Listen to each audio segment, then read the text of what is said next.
ஸ்ரீ குருப்பியோ நமஹா, ஸ்ரீ மாத்ரே நமஹா. இறையடியார்கள் அனைவருக்கும் அன்பான வணக்கங்கள். பிதுர் தோஷம். நாம எப்போ ஜாதகம் பார்க்க போனாலும் எல்லா வகையிலுமே நம்ம மனம் சஞ்சலமாகிறது இந்த பிதுர் தோஷத்தால தான்.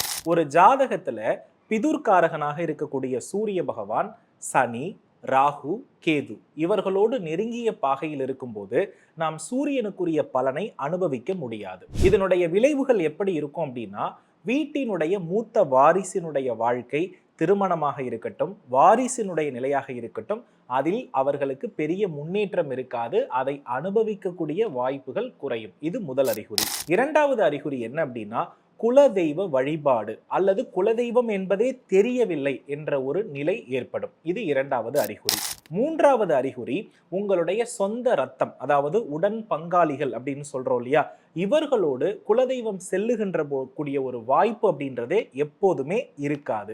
அதே போல எப்பொழுதெல்லாம் நீங்கள் வாழ்க்கையில் நன்மை நடக்கணும்னு ஆலயம் செல்கிறீர்களோ அப்பொழுதெல்லாம் சண்டைகளும், விபத்துகளும், விரயங்களும், பொருள் தொலைதலும், குறிப்பா தங்கம் தொலைதலும் ஏற்படக்கூடிய நிகழ்வுகள் இருக்கும். இது ஒரு மிக முக்கியமான அறிகுறி. அதற்கு அடுத்தபடியாக யாருக்கெல்லாம் மூளை மற்றும் முதுகு தண்டுவட பிரச்சனைகள் இருக்கிறதோ இதுவும் பிதுர் தோஷத்தின் அறிகுறி தான். அதற்கு அடுத்தபடியா மிக முக்கியமான விஷயம், வீட்டில் இருக்கக்கூடிய மரணத்தை கொஞ்சம் கவனித்து பார்க்கணும். ஒரு குறிப்பிட்ட வயதில், அதிலும் குறிப்பாக குறைந்த வயதில், ஒரே வயதில் மரண நிகழ்வுகள் தொடர்ந்து மாரடைப்பால் நடந்து கொண்டிருக்கிறதுனா இது உச்சபட்ச பிதுர் தோஷமாக என்ன பண்ணப்படுதுன்னா உருவாக்கப்படுகிறது. ஜீவராசிகளினுடைய ஆற்றல் வீட்டில் தேங்காது. அதாவது பசுவாக இருக்கட்டும், நாய்க்குட்டியாக இருக்கட்டும், எளிமையாக மீன் வகைகளாக இருக்கட்டும், இதை நம்ம வளர்க்கணும்னு ஆசைப்பட்டோம்னா இந்த ஜீவராசிகள் நெடுகாலம் வாழாமல் அடிக்கடி இறந்து கொண்டே இருக்கும். இதுவும் பிதுர் தோஷத்தினுடைய மிக முக்கியமான அடையாளம்.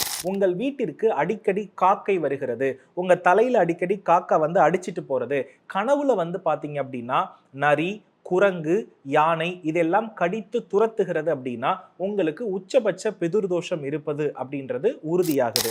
அதிலும் குறிப்பாக நெற்றியில் தழும்பு இருப்பவர்கள், அதே போல பாத்தீங்கன்னா ஓப்பன் ஹார்ட் சர்ஜரி பண்ணியிருக்கவங்க, இது இவங்க எல்லாருமே சூரிய காரகத்துவம் பாதிக்கப்பட்டவர்களே. இவர்கள் அனைவரும் இதனுடைய ஆணிவேர் என்ன என்பதை தெரிந்து தான் பிறந்த ஒவ்வொரு ராசிக்காரங்களும், ஒவ்வொரு மாதத்துல நீங்க பிறந்திருப்பீங்க, உங்களுடைய சூரிய பகவானுடைய வலுவை நீங்க பிறந்த மாதத்தின் மூலம் எவ்வாறு வலுப்படுத்த முடியும் அப்படின்ற ஒரு அற்புதமான தொகுப்புடைய வகுப்பு அடியினால் நடத்தப்பட இருக்கிறது. 23/11/2025 ஞாயிற்றுக்கிழமை 7 மணியிலிருந்து 8 மணி வரை 1 மணி நேர வகுப்பு நடைபெற இருக்கிறது. ஸோ அனைவரும் இந்த அறிகுறி உள்ளவர்கள் தவறாமல் கலந்து கொண்டு உங்கள் பிதுர் தோஷத்திற்கு நீங்களே தீர்வு எடுத்துக் கொள்ளக்கூடிய ஒரு சூழலை உருவாக்கி கொள்ளுங்கள். முருகப்பெருமானால் அனைத்தும் சிறப்பாகவே நடக்கும். வெற்றிவேல் முருகா. நன்றி, வணக்கம்.